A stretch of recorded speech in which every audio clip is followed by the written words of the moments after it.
vai falar sobre a polêmica do momento. O apresentador conhecido como Monark, ele declarou durante o podcast Flow que é a favor da criação de um partido nazista.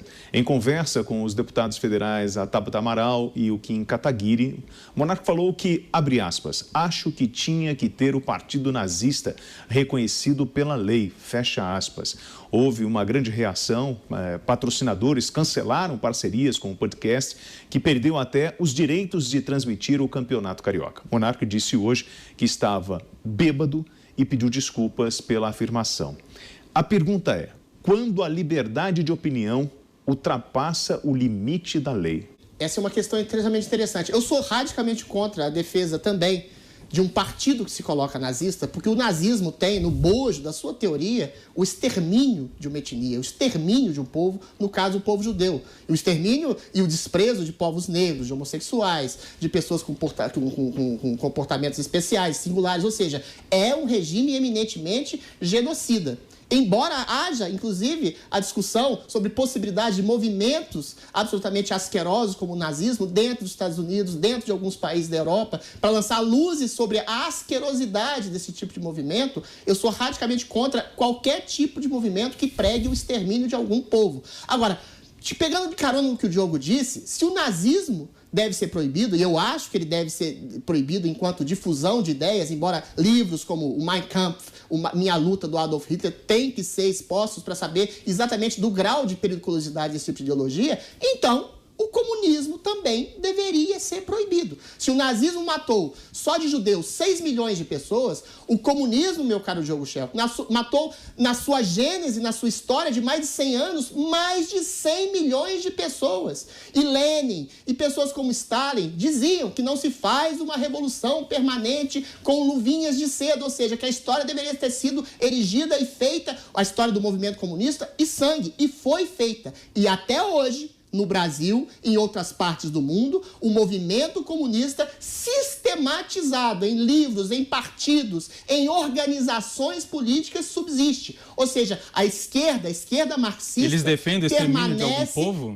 Essa é a questão. Eles não defendem o extermínio. Mas na sua prática, quando você coloca um Estado autoritário que suprime todas as liberdades individuais em nome de um princípio coletivo, isso subjetivamente leva à possibilidade da anulação do indivíduo, como existe, por exemplo, no regime autocrático chinês. Quando você suprime a possibilidade da subsistência da liberdade individual e coloca o Estado acima do indivíduo, o Estado torna-se inexoravelmente ditatorial e opressor. O comunismo foi um sistema inexoravelmente ditatorial que pregou, sim, de alguma forma subjetiva, o extermínio daqueles que não se coadunavam à sua ideologia. Se o nazismo deve ser proibido, eu não sei por que o comunismo vige como uma coisa libertária organizada em partidos como no Brasil, por exemplo. Isso cabe prisão, Adriles?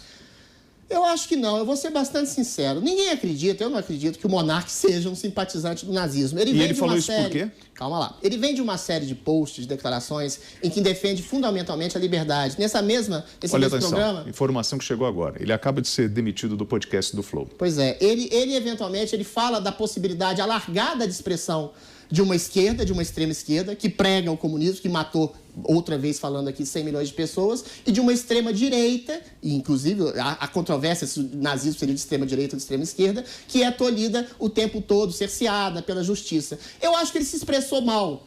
Quando ele fala de um partido nazista, ele fala como existe nos Estados Unidos. Eu acho que movimentos nazistas podem até ser declarados. Eles não podem exercer o nazismo em alguns estados americanos. Mas o partido que prega de maneira aberta, de livre expressão, que um povo judeu deva ser exterminado, é uma declaração extremamente infeliz. E eu acho que ele calcou a opinião dele, infelizmente, numa coisa chamada ignorância. Porque a Tabata Amaral chega a corrigi-lo. Olha, o nazismo é um movimento anti-pessoas, anti-judeus.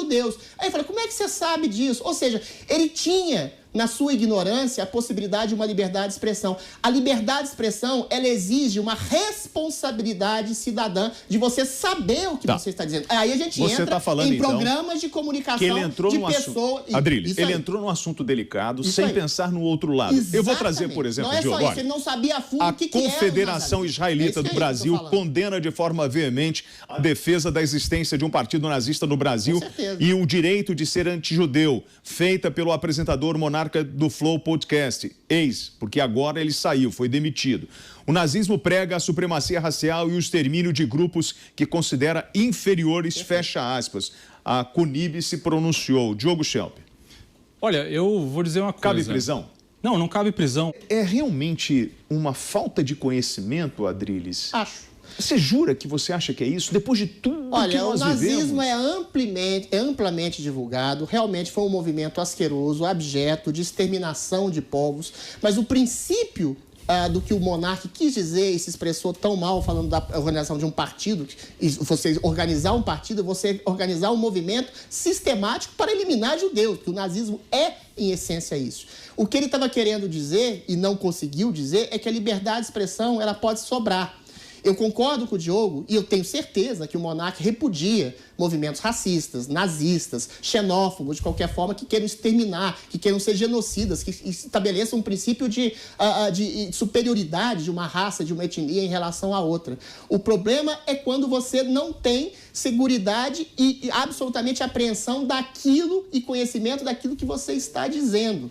Ele não disse que o movimento nazista era um movimento anti-pessoa. Ele estava dizendo, ele questionou a si mesmo, e a própria Tabata, que aquilo poderia ser um princípio de superioridade, mas que poderia ter sido aceito ainda que seja um movimento asqueroso. Então, a gente entra num problema que é muito grave de apresentadores, de jornalistas, de comentaristas que não têm uma total dimensão daquilo que eles estão dizendo e, eventualmente, possam disseminar uma notícia falsa, equivocada ou deturpada, mas é do ser humano. Por mais profissional que ele seja, eventualmente incorrer em algum tipo de erro, numa falha de comunicação, numa falha de expressão. Tudo o que bem, eu não acho correto é prender alguém por uma falha de expressão, que foi o caso do monarca. Então você imagina... É importante salientar que ele pediu desculpas, pediu perdão à comunidade judaica, falou que se expressou mal e que estava no estado etílico alterado. Ou seja, ele percebe o erro que ele cometeu. Sim, então eu vou colocar um número no seu braço, raspar a sua cabeça, afastar você da sua família, tirar todos os seus pertences, colocar você dentro de um trem, levar para uma câmara de gás. Perfeito. A mim? Olha, se você fizer isso, você vai ser preso. Isso aconteceu. Você vai ser condenado. Isso aconteceu. Você vai ser ojeriza. Essas coisas aconteceram, mas o monarca não está raspando a cabeça, não está marcando o braço de alguém, não está levando alguém para a câmara de gás.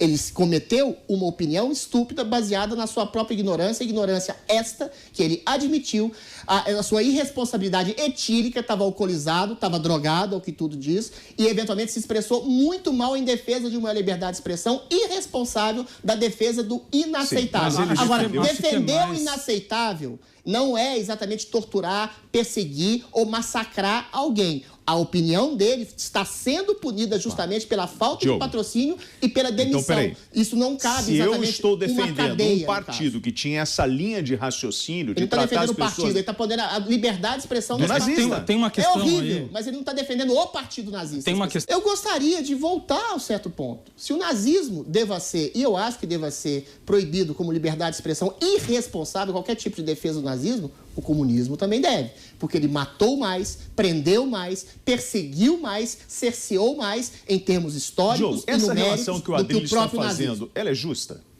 Olha, não vou de forma alguma aqui defender os crimes do comunismo, né? A gente teve naquele período histórico... Mas dá para comparar com o nazismo? Claro. A questão é a seguinte, se você comparar os dois regimes, né, que conviveram ali simultaneamente naquele período histórico, os crimes do stalinismo, por exemplo, são absurdos, bárbaros, enormes. Onde quer que o comunismo tenha sido instalado ao longo do século XX, houve genocídio, houve extermínio, houve prisões, eu não estou questionando isso, Adriles. Eu não estou questionando isso. Eu não estou questionando isso. Eu estou falando que é diferente você ter um partido comunista do Brasil ou você ter um partido nazista do Brasil. São coisas diferentes. Eu acho que é exatamente a mesma coisa do ponto de vista da barbárie. Se você tem um sistema que elimina a possibilidade da liberdade individual da pessoa e coloca o sujeito subordinado a um Estado autocrata, como houve na União Soviética... Subjetiva, como você falou anteriormente. Não, é subjetiva, mas objetivamente, quando você suprime liberdades individuais em nome do Estado, você cria objetivamente uma ditadura. E foi criada uma ditadura em todos os países que adotaram o regime socialista e em todos esses países pessoas foram mortas aos milhões. O nazismo matou 6 milhões de judeus. O comunismo matou mais de 100 milhões de pessoas e hoje é visto aqui no Brasil como uma coisa livre, absolutamente liberada, como partidos organizados.